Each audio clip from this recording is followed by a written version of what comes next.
Akhil Gogoi Kingmaker হ'ব মানে অখিল গগৈয়ে প্ৰথমে নিজৰ ছিটটো জিকি ল'ব লাগিব। তাৰ উপৰিও তেওঁৰ ওচৰত কেইটামান ছিট চাইজেবল ছিট থাকিব লাগিব, তেতিয়াহে কিংমেকাৰ কথা আহিব। আৰু যদি ভাৰতীয় জনতা পাৰ্টি কম থাকে, আমি ভাৰতীয় জনতা পাৰ্টি 104-5টা ছিটত আমি টাৰ্গেট কৰি লৈছোঁ যে এইবাৰ জিকিম।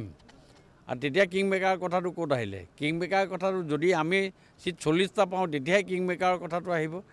এইবিলাক চক চালে বেৰে কোবোৱা কথা। আজি অখিল গগৈ নিজৰ জেগাত শিৱসাগৰত তেওঁ পোষ্ট অফিচ নাইকিয়া হৈ গ'ল। তেওঁ পোষ্ট অফিচ নাইকিয়া হৈছে শিৱসাগৰত। আজি তেওঁ এইবিলাক কথা কৈ আছে। এইবিলাক হ'ল অখিল গগৈয়ে মানুহক আবুহা কথা কৈছে। এই কোৰ্টৰ সন্মুখত যে নিগনি মৰা দৰৱ বেচা এজন নাথাকে, বেচি পেলাই যে এনেকৈ হেৰি কৰে, সেই অখিল গগৈ সেইবিলাক ধৰণৰ কাম কৰি আছে। এইবিলাক একো কথা নাই। এতিয়া ভাৰতীয় জনতা পাৰ্টি আৰু মিত্ৰজোঁটৰ চৰকাৰৰ দিন। আজি আমাৰ এই যোৱা নিৰ্বাচনবিলাকত আমাৰ যি ৰিজাল্ট হৈছে, সেই ৰিজাল্টে 26ৰ ইলেকশ্যনত আমাৰ যথেষ্ট ভাল হ'ব। আজি বিৰোধীক আমি অনুৰোধ কৰিছোঁ, ভালকৈ R&D কৰক, ৰিচাৰ্চ কৰক। 31ত ভাল এজন বিৰোধী দলৰ প্ৰতি আপোনালোকে হ'ব পাৰিব 31ত। এইখিনিয়ে কথা। চাওক, আমি খুব ট্ৰাই কৰি আছোঁ আমাৰ ইউনিভাৰ্চিটিখন অতি সোনকালে হ'ব লাগে। সেইকাৰণে মই খুব ডেডিকেটেডলি মন কৰিছোঁ। মুখ্যমন্ত্ৰী মহোদয়ে মোক কৈ আছে, সেইকাৰণেও মই আজি আহিছোঁ।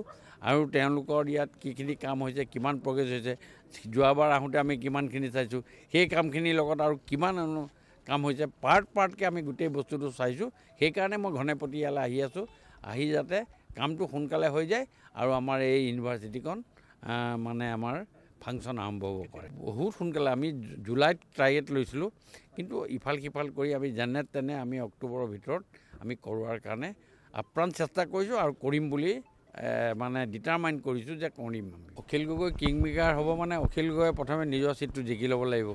তাৰ উপৰিও তেওঁৰ ওচৰত কেইটামান ছিট চাইজেবল ছিট থাকিব লাগিব, তেতিয়াহে কিংমেকাৰ কথা আহিব। আৰু যদি ভাৰতীয় জনতা পাৰ্টি কম থাকে, আমি ভাৰতীয় জনতা পাৰ্টি 104-5টা ছিটত আমি টাৰ্গেট কৰি লৈছোঁ যে এইবাৰ জিকিম। আৰু তেতিয়া কিংমেকাৰ কথাটো ক'ত আহিলে? কিংমেকাৰ কথাটো যদি আমি ছিট 40টা পাওঁ তেতিয়াহে কিংমেকাৰৰ কথাটো আহিব। এইবিলাক চক চালে বেৰে কোবোৱা কথা।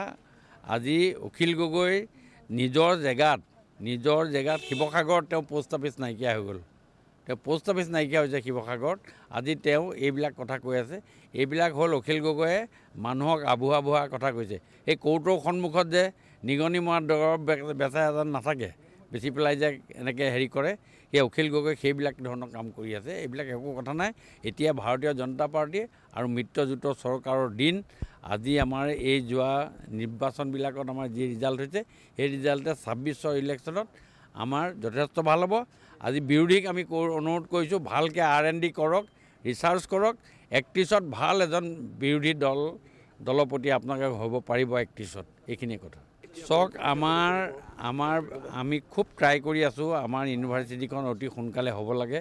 সেইকাৰণে মই খুব ডেডিকেটেডলি মন কৰিছোঁ। মুখ্যমন্ত্ৰী মহোদয়ে মোক কৈ আছে, সেইকাৰণেও মই আজি আহিছোঁ। আৰু তেওঁলোকৰ ইয়াত কিখিনি কাম হৈছে, কিমান প্ৰগ্ৰেছ হৈছে, যোৱাবাৰ আহোঁতে আমি কিমানখিনি চাইছোঁ, সেই কামখিনিৰ লগত আৰু কিমান কাম হৈছে, পাৰ্টকৈ আমি গোটেই বস্তুটো চাইছোঁ। সেইকাৰণে মই ঘনেপতি ইয়ালৈ আহি আছোঁ, আহি যাতে কামটো সোনকালে হৈ যায় আৰু আমাৰ এই ইউনিভাৰ্চিটিখন মানে আমাৰ ফাংচন আৰম্ভ হ'ব পাৰে বহুত সোনকালে। আমি জুলাইত টাৰ্গেট লৈছিলোঁ, কিন্তু ইফাল সিফাল কৰি আমি যেনে তেনে আমি অক্টোবৰৰ ভিতৰত আমি কৰোৱাৰ কাৰণে আপ্ৰাণ চেষ্টা কৰিছোঁ আৰু কৰিম বুলি মানে ডিটাৰমাইন কৰিছোঁ যে কৰিম আমি।